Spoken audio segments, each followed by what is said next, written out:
ધોરણ 11 chapter number 5 lecture number 39B છે. એમાં આપણે સ્વાધ્યાયનો 5.37 દાખલો જોવાનો છે. તમે થોડુંક લખેલું છે, થોડુંક મેં તૈયાર કરી નાખ્યું છે.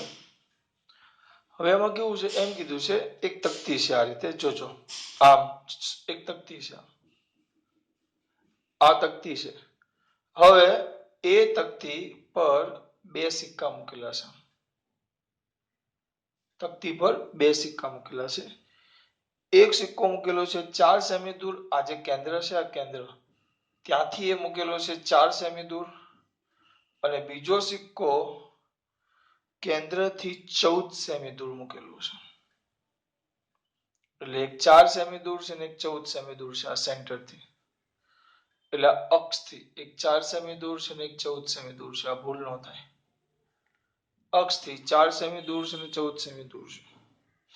ક્યાંથી? અક્ષથી બે આટલા દૂર છે. અને આ જે તકતી છે ને ગોળ ફેરવવામાં આવે છે.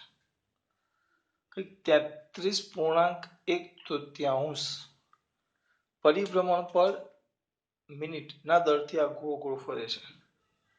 સિમ્પલ વસ્તુ છે. તકતી ગોળ ગોળ ફરે, આપણે કોઈ વાર જોયું હશે. તમે કોઈ પેલા ચકડોળમાં બેઠા હોય તો તમે ગોળ ગોળ ફરો તો તમે આમ ફેંકાઈ જાઓ, તમારા પર બળ લાગે. તો આને જોરથી ફેરવો તો આપણને સ્વાભાવિક છે કે આ બે સિક્કા ફેંકાઈ જશે. બે સિક્કા છે. હવે શું થશે એ તમને પૂછ્યું છે કે 4 સેમી વાળો ફેંકાઈ જશે કે 14 સેમી વાળો ફેંકાઈ જશે કે પછી બંને ફેંકાઈ જશે, તે આપણે શોધવાનું છે. કે ગોળ ગોળ ફરે તો બંને ફેંકાઈ જાય કે એક જ ફેંકાઈ જાય, એ તમારે જોવાનું છે. બરાબર? હવે અહીંયા ધ્યાન આપજો. પહેલી વસ્તુ તો મેં એવું કર્યું, એ બે સિક્કાને અત્યારે કોઈ એક સિક્કો ધ્યાનમાં લીધો જેનું દળ એમ છે. મેં એક શું ધ્યાનમાં લીધો? સિક્કો કે જેનું દળ કેટલું છે? એમ. કેટલા સિક્કા ધ્યાનમાં લીધા મેં? એક. માત્ર એક જ સિક્કો ધ્યાનમાં લીધો જેનું દળ એમ છે. હવે હું શું કરીશ? આ એક સિક્કો ધ્યાનમાં લીધો જેનું દળ એમ છે. તો એ સિક્કા પર 3 બળો લાગે આ સ્થિતિમાં. બરાબર? પહેલું વજન બળ mg નીચે તરફ, ઉપર તરફ લંબ બળ n, અને કેન્દ્ર તરફ ઘર્ષણ બળ fs. કુલ કેટલા બળો લાગે? 3. કયા 3? વજન બળ mg અધો દિશામાં, લંબ બળ n ઉર્ધ્વ દિશામાં, અને ઘર્ષણ બળ fs કેન્દ્ર તરફ. તો 3 વજન બળ mg, લંબ બળ n અને ઘર્ષણ બળ fs. વજન બળ mg, લંબ બળ n અને ઘર્ષણ બળ fs. 3 બળો. તો સિક્કો ઉર્ધ્વ દિશામાં કોઈ ગતિ કરતો નથી. આમ નામ જ આમ ફરે તો આમ જ ફરે, આમ ઉપર નીચે ન થાય. એટલે ઉર્ધ્વ દિશામાં કોઈ ગતિ નથી કરતો. એનો મતલબ શું? એ ખાલી ગોળ ગોળ ફરે. ગોળ ગોળ. ઉર્ધ્વ દિશામાં કોઈ ગતિ કરતો નથી. એનો મતલબ શું? એ ગોળ ફરે. એટલે એનો આમ ગોળ ફરે છે એટલે આ બળો એકબીજાની અસર શું કરે છે? નાબૂદ. એટલે ઉપરનું બળ બરાબર નીચેનું બળ, એટલે કે n બરાબર mg. પેલું સમીકરણ. અને આ જે ઘર્ષણ બળ છે એ જરૂરી એવું, કારણ કે ગોળ ગોળ ફરે તો ગોળ ફરવા માટે કંઈક ને કંઈક પ્રકારનું કેન્દ્રગામી, કેન્દ્ર તરફ કોઈ બળ લાગતું હોવું જોઈએ, જે પેલા આભાસી બળનો વિરોધ કરે. જો કેન્દ્ર તરફ બળ ન લાગતું હોય તો પદાર્થ વર્તુળાકાર માર્ગે ગતિ કરી શકે નહીં.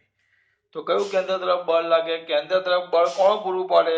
આ જે ઘર્ષણ બળ fs છે એ જરૂરી એવું શું પૂરું પાડે? કેન્દ્રગામી બળ. આ ઘર્ષણ બળ fs છે જરૂરી એવું શું પૂરું પાડે? કેન્દ્રગામી બળ. કયું બળ બેટા? ઘર્ષણ બળ. કયું? fs. હજી અમુક છોકરાની દિવાળી બાકી છે. અહીંયા ધ્યાન આપજો, બીજા વાર ધ્યાન નહીં આપતા. તો આ ઘર્ષણ બળ fs છે જરૂરી એવું શું પૂરું પાડે બેટા? કેન્દ્રગામી બળ. સિક્કો ત્યાં રહી. બરાબર? તો અહીંયા ધ્યાન આપજો. સિક્કો તકતી પર જ રહે તે માટે આપણું કેન્દ્રગામી બળ, જરૂરી એવું કેન્દ્રગામી બળ ટૂંકમાં કેન્દ્ર તરફ રહી. તો આપણું ઘર્ષણ બળ છે એ કેન્દ્રગામી બળ કરતા mv²/r. કેન્દ્ર તરફ જરૂરી બળ કોણ પૂરું પાડે? ઘર્ષણ બળ. હવે હું એમ કહું તો ઘર્ષણ બળ છે, કારણ કે ઘર્ષણ બળ એ કેન્દ્ર તરફ બળ છે. દાખલા તરીકે હું એમ કહું કે કેન્દ્ર તરફ 10 ન્યૂટન કે કેન્દ્રગામી બળની જરૂર છે 10 ન્યૂટન, બરાબર? કેન્દ્રગામી બળની જરૂર છે 10 ન્યૂટન. કયા કયા ગામી? કેન્દ્રગામી. કેન્દ્ર તરફ 10 ન્યૂટન બળ લાગવું જોઈએ. તો આપણું ઘર્ષણ બળ કેટલું હોવું જોઈએ? કેન્દ્ર તરફ જરૂરી એવું બળ કેટલું હોવું જોઈએ? 10 ન્યૂટન. તો સિક્કો રહે એવું વિચારો. કેન્દ્ર તરફ 10 ન્યૂટન બળ લાગે તો પેલા આભાસી બળનો, કારણ કે આ બાજુ કમ્પલસરી એક આભાસી બળ લાગે, આ બાજુ કમ્પલસરી એક આભાસી બળ લાગે, કમ્પલસરી. તો આપણું આ જે કેન્દ્રગામી બળ છે, એટલે આ કેન્દ્રગામી બળ આનો વિરોધ કરતું 10 ન્યૂટન બળ હોવું જોઈએ.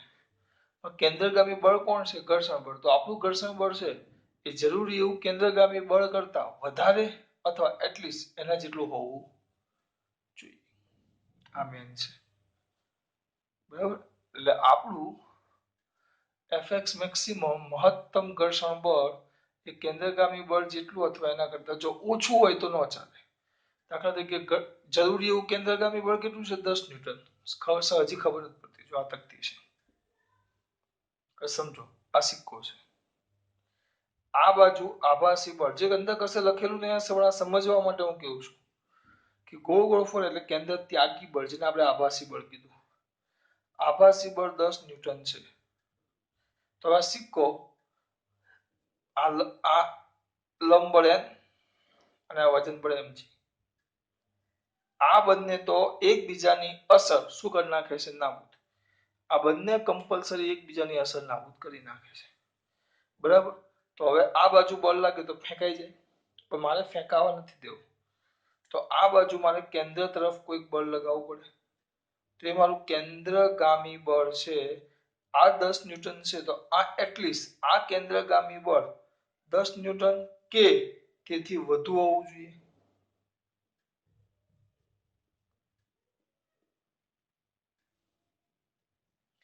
પણ આ કેન્દ્રગામી બળ કોણ લગાડે છે? કેન્દ્રગામી બળ તરીકે કોણ છે? ઘર્ષણ બળ. એટલે ઘર્ષણ બળ એટલે એમ લખાય કે Fs મેક્સિમમ છે એ જરૂરી એવું કેન્દ્રગામી બળ, કેન્દ્ર તરફ કેટલું બળ હોવું જોઈએ? 10 ન્યૂટન. એના જેટલું અથવા એના કરતા વધારે હોવું જોઈએ. એટલે કેન્દ્રગામી બળનું મૂલ્ય Fs મેક્સિમમ એ જરૂરી એવું કેન્દ્રગામી બળના મૂલ્ય જેટલું અથવા તો, કારણ કે ઘર્ષણ બળ જ કેન્દ્રગામી બળ છે, જો એટલે કે આપણું આ Fs એ કેન્દ્રગામી બળ જેટલું 10 ન્યૂટન તો હોવું જ જોઈએ કે એના કરતા વધારે, એમ. કારણ કે આ બે તો આપણે સરખા લીધા છે, બરાબર? આ આવી ગયું. હવે આને ઉડાડવું પડશે આપણે. અને હા, જેટલું કેન્દ્રગામી બળ હોય ને એટલું જ કેન્દ્ર ત્યાગી બળ હોય. બે બળ એક સરખા જ હોય, કારણ કે બંને પ્રવેગને લીધે જ ઉત્પન્ન થાય. બંનેના પ્રવેગ એક સરખા જ હોય. આ બાજુ mv²/r. Fx મેક્સિમમ એ તો આપણે ભણી ગયા, મ્યુએસ n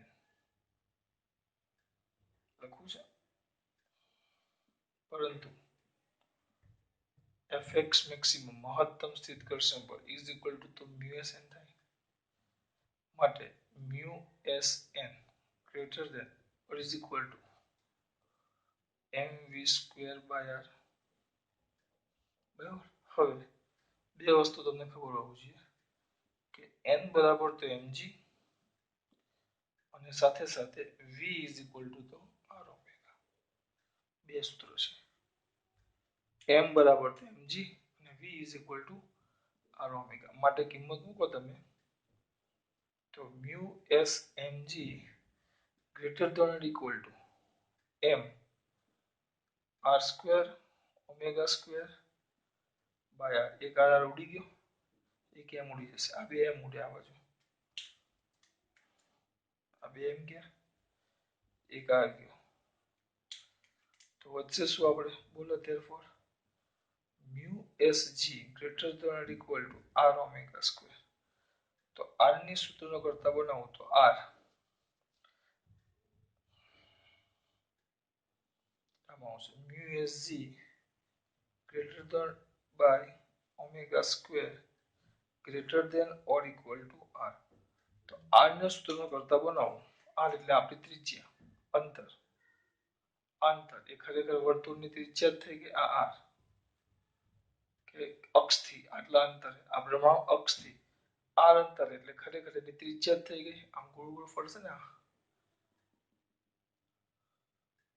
તો mu s g by omega square greater than equal to r, બરાબર. આને સુધારો કરતા બનાવીએ આપણે તો R less than or equal two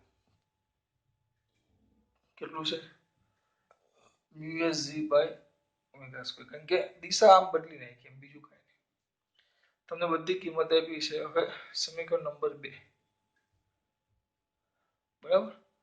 હવે ઓમેગા બરાબર 33 upon 1/3, 33 upon 1/3 એ છે 33.1/3 બરાબર પરિભ્રમણ પર મિનિટ.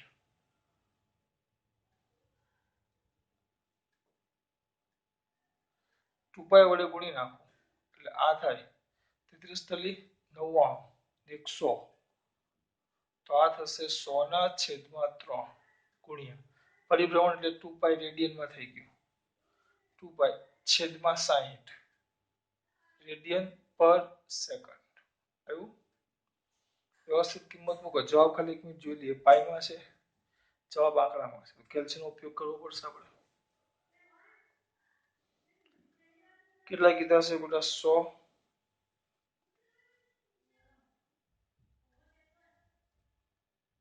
ગુણ્યા 2 ગુણ્યા 3.14 ભાગ્યા 3 ભાગ્યા 60.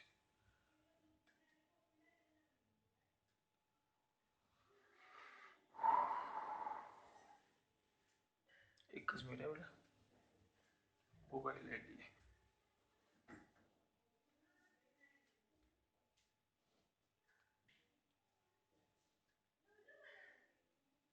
100 ગુણ્યા 2 ગુણ્યા 3.14 ભાગ્યા 3 ભાગ્યા 60.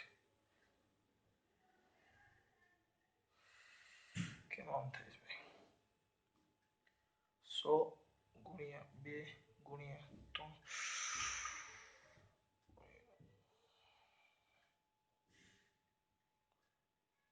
ભાગ્યા 60 ભાગ્યા 3.48 48 8 8 8 8 8 8 8 8 9 છે તો 3.489 એકમ આવશે રેડિયન પર સેકન્ડ, બરાબર. મ્યુએસ કંઈક આપેલું છે એ લોકોએ, મ્યુએસ આપેલો છે 0.15 અને જી નથી આપ્યો. આપણે જી લોકો કેટલું લીધું છે કે જવાબ અલગ આવશે. જી જી જી જી જી જી જી બાબુ જી 10 લીધું છે.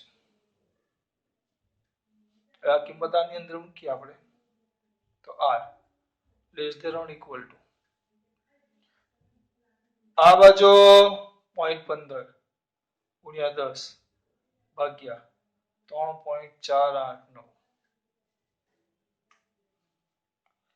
0.15 ગુણ્યા 10 ભાગ્યા 3.489 0.4299 પોઈન્ટ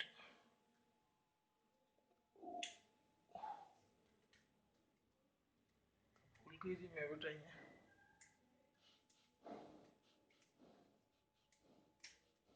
ઓમેગા સ્ક્વેર છે બાપુ, ઓમેગા સ્ક્વેર છે ભાગ્યા પાછું 3.489 0.1232. આ લોકોને જવાબમાં તો કઈ ખબર પડતી નથી, એ લોકો એની રીતે લખી. જવા દો, હું જૂની રીતે કરાવું છું, આખો અલગ રીતે છે એમાં. તો R less than or equal to 0.1232 metre, એટલે R less than or equal to 12.32 સેમી. સર આનું કરવાનું શું? સર તમે આ કર્યું શું હજી ખબર નથી પડતી. આમાં આપણે શરત મેળવવાની છે કે ક્યાં સુધી વાંધો ન આવે. હવે અહીંયા જો પાછું એકવાર આ શું કીધું, આ મેં શરત શેના માટે લખી, સિક્કો તકતી પર જ રહે તે માટે. તો આપણું ઘર્ષણ બળ છે એ જરૂરી એવું કેન્દ્રગામી બળ જોઈએ અને જેટલું તો હોવું જ જોઈએ, 10 ન્યૂટન તો હોવું જ જોઈએ અથવા એના કરતા વધારે હોવું જોઈએ. કેન્દ્રગામી બળ જેટલું હોવું જોઈએ એટલું જ હોવું જોઈએ. તો Fs maximum is equal to mu Sn. તો mu Sn is equal to mv square by r. જો આ વસ્તુ હું ભૂસી નાખું છું પાછું અહીંયા ધ્યાન આપો. આ યાદ રાખજો, 3 બળ લાગે, વજન બળ, લંબ બળ અને ઘર્ષણ બળ. ને આ સિક્કો ઉધ્વ દિશામાં કોઈ ગતિ કરતો નથી, લેન્થ બરાબર mg. હવે તમને એક વસ્તુ ક્લિયર કરાવવાનું છે બેટા. મને ખબર છે એના લીધે તમારા ઉપરથી જટિલ થઈ જશે, જેને ગોખવા વાળા છે એને કંટાળો આવશે, પણ જે સમજવા વાળા છે એને મજા આવશે. તો હું કોણ કે બધા સમજો ના એવું ન જો. હવે આમ વર્તુળ, આ એક પથ્થર છે, આમ ગોળ ફરે છે, બરાબર. તો એ જેટલા પ્રવેગથી ફરે છે, પ્રવેગ કેટલો છે એ જેટલો પ્રવેગ કેન્દ્ર તરફ હોય તો એને કેન્દ્રગામી પ્રવેગ, આપણે કેન્દ્રગામી પ્રવેગ લખતા હતા. કેન્દ્રગામી પ્રવેગ કેટલો આવે, AC is equal to v square by r. અને જ રીતે કેન્દ્રગામી બળ લઈ લો, કેન્દ્રગામી બળ બરાબર, તો F is equal to MAC, તો is equal to mv square by r. બરાબર. હવે આ એ પ્રવેગથી એ કેન્દ્ર તરફ પ્રવેગ લાગે તો મેં તમને બૂમો પાડીને શીખવાડ્યું છે કે કેન્દ્ર તરફ પ્રવેગ લાગતો હોય તો જેટલો કેન્દ્ર તરફ પ્રવેગ લાગે એટલું જ આ બાજુ આભાસી પ્રવેગ લાગે. કારણ કે આ કેવો છે, અચળ પ્રવેગ નથી, પેલું કેવી કહેવાય, અજડત્વીય નિર્દેશ ફ્રેમ છે. તો આભાસી પ્રવેગ પણ એ જેટલો જ લાગે. તો આભાસી પ્રવેગ કેટલો, એ, તો એ પણ કેટલો આવશે, આ એ છે એટલો જ આ એ આવે એટલે એ પણ v square by r આવે. અને આભાસી બળ એ પણ કેટલું લાગશે, ma, તો એ આવશે m v square by r. એટલે જેટલું આભાસી બળ લાગે એટલું જ કેન્દ્રગામી બળ લાગે. એટલે મેં તમને શું કીધેલું, આ તકતી આમ છે, આપણે આમ ગોળ ફરે છે, તો આ બાજુ કેન્દ્રગામી કેટલું બળ લાગે, 10 ન્યૂટન. સોરી, કેન્દ્ર આભાસી બળ કેટલું લાગે, 10 ન્યૂટન. તમારે એને સિક્કાને ઉપર રાખવા માટે 10 ન્યૂટન કેન્દ્ર તરફ બળ લગાડવું પડે, કેન્દ્ર તરફ. તો અહીંયા કેન્દ્ર તરફ કયું બળ લાગે છે, ઘર્ષણ બળ. એટલે આપણે એમ લખાય કે આપણું જે ઘર્ષણ બળ છે એ 10 ન્યૂટન કરતા તો 10 ન્યૂટન જેટલું અથવા એના કરતા વધારે હોવું જોઈએ. વધારે હોય તો વાંધો ન આવે, કેમ વધારે હોય તો સિક્કો સ્થાયી રહે, ઉપરથી સારું ચળાકે ન હાલે, આ હોવું જોઈએ. આના જગ્યાએ પછી આપણે લખ્યું mv square by r. અથવા આ તો ખબર પડી કે ઘર્ષણ બળ જરૂરી એવું કેન્દ્રગામી બળ પડે, તો આપણું ઘર્ષણ બળ સ્થિર રહે, સ્થિર. મેં બળમાં પરિસ્થિતિ લખીશ કે ઉપર સ્થિર રહે એના માટે ઘર્ષણ બળ જરૂરી એવા કેન્દ્રગામી બળ જેટલું અથવા તો એના કરતા વધારે હોવું જોઈએ.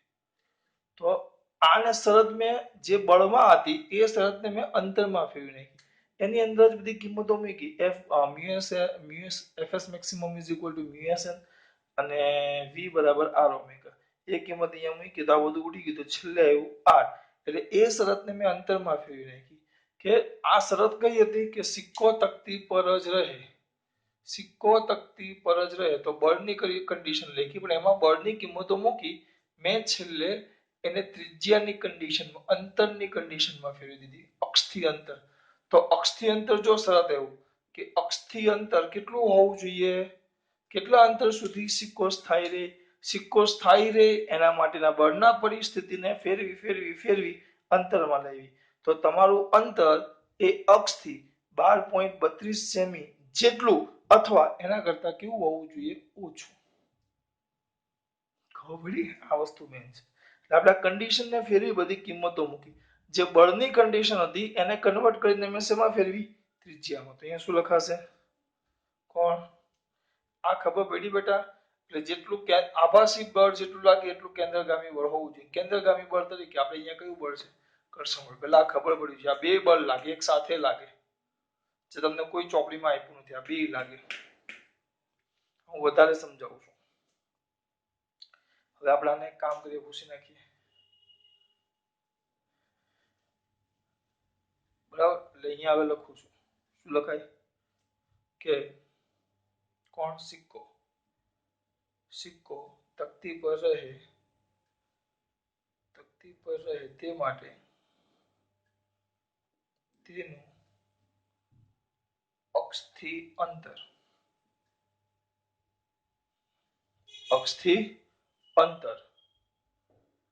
12.32 સેમી જેટલું કે તેથી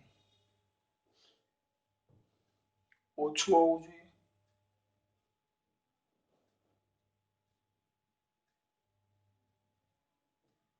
બરાબર. આપણી પાસે બે સિક્કા છે, એક 4 સેમી છે અને એક 14 સેમી છે. We got two coin. એક 4 સેમી છે અને એક 14 સેમી છે. એટલે અહીંયા લખાશે એટલે 4 સેમી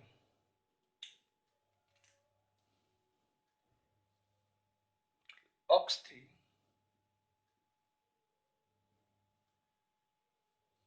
4 સેમી અંતરે રહેલો સિક્કો તકતી પર રહેશે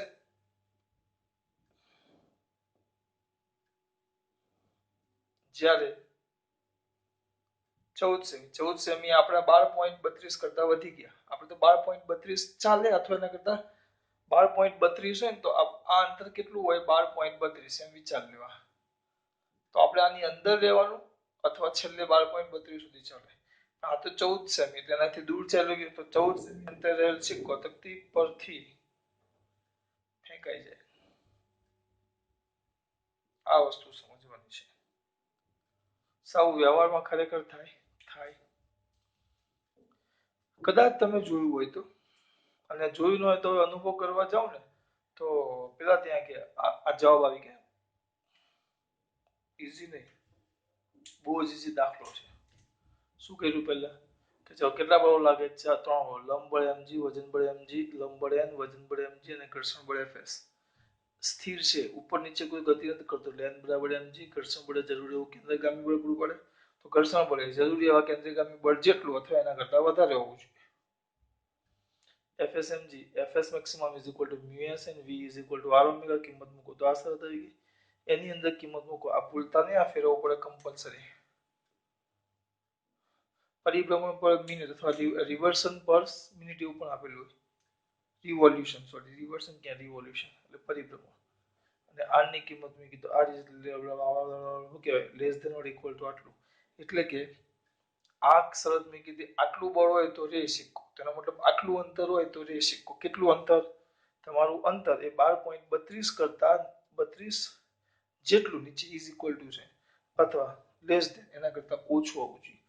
તો અહીંયા બે સિક્કા હતા, એક 4 સેમી હતો ને એક કેટલા છે? બે સિક્કા છે, એક 4 સેમી છે અને એક 14 સેમી છે. તો 4 સેમી વાળો રહેશે કારણ કે 12.32 કરતા ઓછા અંતરે છે, જ્યારે 14 સેમી વાળો ફેંકાઈ જાય.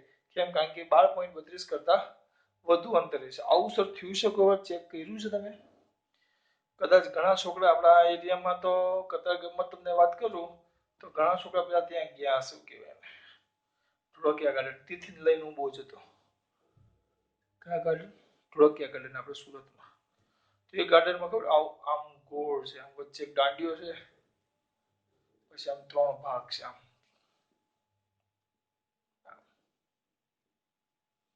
આપણે અહીંયા વચ્ચે ઊભા રહેવાનું. કોઈ અનુભવ કરજો, તમે ઊભા રહો ને આમ તો એક કામ કરજો, તમારા મિત્રને કહેજો કર્યું હશે, મેં તો કરેલું છે નાના હોય ત્યારે.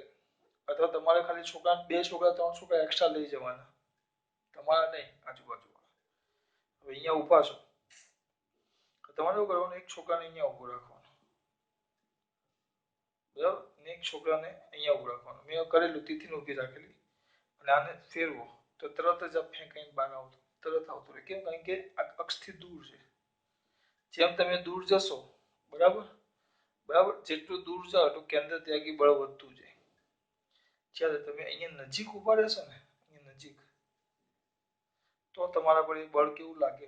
ઓછું. અનુભવ કરજો, અહીંયા થાય છે. અહીંયા હોય ને તો અહીંયા ખરેખર બહુ બળ લાગે. આમ તમે આમ બે હાથ વડે પેલું પકડીને ઊભા હોય ને આમ તોય ફેંકાઈ જાવ. આમ પકડીને ઊભા હોય ને તોય ફેંકાઈ જાવ. આમ આખા તમે આમ પાછળ થઈ જાઓ, આખા તમે પાછળ થઈ જાઓ અને ફેંકી દે તમને, જો બહુ સ્પીડમાં ફેરવવામાં આવે તો.